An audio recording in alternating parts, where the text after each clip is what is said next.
Offline అయినా online అయినా hybrid అయినా మహానాడు ఎప్పుడూ ఒక మాస్ జాతర లాంటిది. పసుపు పండుగనే మన మహానాడు. ప్రతి కార్యకర్త కాళ్ళు ఎగరేసుకుని నాది తెలుగు జాతి, నాది తెలుగుదేశం అని చెప్పుకునే వేదిక మన మహానాడు. నేషన్ ఫస్ట్ అనేది తెలుగుదేశం పార్టీ విధానం. మన దేశం మన బాధ్యత. అందుకే గౌరవ ప్రధానమంత్రి శ్రీ నరేంద్ర మోడీ గారు ఒక పిలిపిస్తే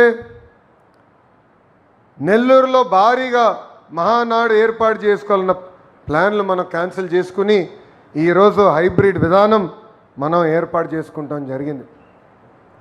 హైబ్రిడ్ అనగానే టీమ్ 11 ఎగతాళి చేశారు. ఆ టీమ్ 11కి ఒకటే చెప్తున్నా, ముందు బ్యాటింగ్ చేసే బాధ్యత మా పసుపు సైన్యానిది.